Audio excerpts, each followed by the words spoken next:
বান্ধবীর সঙ্গে কথা বললে কি চরিত্রহীন হয় না? ওইটা বান্ধবী নাকি সেটা আমি খুব ভালো করেই জানি। এত কিছু যখন বুঝে গেছিস তোর ফোন করছিস কেন?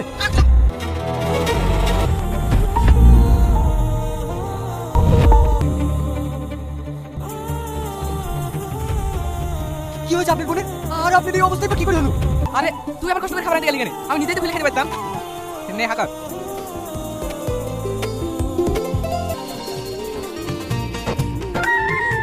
কি রে তোমা, আজ আবার কি নিয়ে আসলি? মা আচার বানিয়েছে ভাই, তাই রূপার জন্য নিয়ে আসলাম। আমি তাহলে আসি তোমা, তুই রূপাকে একটু দেখিস। ঠিক আছে ভাই। হ্যাঁ বল। তোমার কার্ডটা বুঝে রেখেছো, আমার আজ 5 লাখ টাকা লাগবে। আরে সামান্য 5 লাখ টাকার জন্য আমার কার্ড কি করবি? দেখ আমার ওয়্যারড্রপে ক্যাশ রাখা আছে। Love you, bye. Love you to my son. Sir, এই মাসে চেন্নাই থেকে ডাক্তার আসছে, যদি টাকাটা দিতে তাহলে বোনের অপারেশনটা হয়ে যেত। তুই একটা কাজ করিস, কালকে বাড়িতে এসে নিয়ে যাস। Thank you sir. দাও আমাকে 20 টাকা প্যাকেট দাও, বুড়ি চেন্নাই নিয়ে যাই। বুড়ি এখন কেমন আছে? হ্যাঁ ভালো আছে। কি ব্যাপার, বাড়িতে এত লোকজন? রূপা, কি হয়েছে তোর? তোমার বোন কাইন্ডে শর্ট খেয়ে পড়েছিল, তুমি এসে ছাড়াই। বাবা মায়ের সাথে যদি আমি অ্যাক্সিডেন্টে মরে যেতাম তাহলে খুব ভালো হতো। এই বুড়ি, এই তুই মরে কথা বলতে গেলে, তুই মরে গেলে আমার কি হবে বলতো? তোর ভাই কোনো বেঁচে আছে রে? আমি দেবে ভাই ও টাকা মেনে তোর অপারেশন করবো, তুই আবার দেখতে পাবি।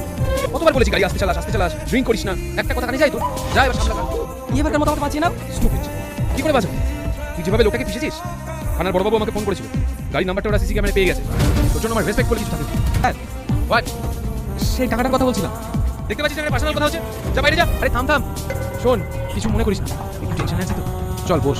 কেন, কি হয়েছে স্যার? আর বলিস না, এই জানোয়ারটা কাল রাতে অ্যাক্সিডেন্ট করে একটা মানুষকে মেরে ফেলেছে। তোকে 10 লাখ টাকা দেবো, তোকে শোধ করতে হবে না। তুই শুধু আমার একটা ছোট্ট কাজ করে দিবি। কি কাজ স্যার? তুই শুধু থানায় গিয়ে বলবি অ্যাক্সিডেন্টটা আমার সাথে হয়েছে। না না স্যার, এতে তো আমার জেল হয়ে যাবে। আমার বাড়িতে অন্ত বোন আছে, ও থেকে দেখবে। আমি এক্ষুনি কাজের মেয়েটাকে তোদের বাড়ি পাঠিয়ে দিচ্ছি। আর জেলের কথা, আরে ও তো তোকে আমি 1 সপ্তাহের মধ্যে জেল থেকে ছাড়িয়ে নিয়ে চলে আসবো। তোর বোনের জন্য তুই এইটুকু করতে পারবি না? ঠিক আছে স্যার, আপনি শুধু আমার বোনকে একটু দেখেন। তুই নিশ্চিন্তে থাক। আমার আব্বাকে ইচ্ছাকৃতভাবে খুন করা হয়েছে। আর যে আমার আব্বাকে খুন করেছে আমি তার শাস্তি চাই, শাস্তি চাই। কি আপনি ওখানে দাঁড়িয়ে কি করছেন? বেশ রে ভাই, এখন আমাদের গিয়ে দেই তুমি। আমি আছি, আমি দেখবো তোদেরকে। দেখ, তুমি কি সত্যি ওকে জেল থেকে ছাড়াবে? আচ্ছা তোর কি মনে হয় আমাকে পাগলা করে কামড়েছে যে ওকে জেল থেকে ছাড়াতে যাবো? তাহলে বোনের অপারেশন, ওর ভাইয়ের ফাঁসি হবে, ও কি এসব থেকে সহ্য করতে পারবে? কিন্তু ড্যাড, অপারেশন না করলে ওর বোনকে দেখবে কে? কেন, তুই দেখতে পারবি না? তোর বোনের নাম উল্টো কথা বলা তুই চেয়ে ফেলবি। তোর এত বড় সাহস, এই ছাড়। আমার বসকে হাত দিছিস?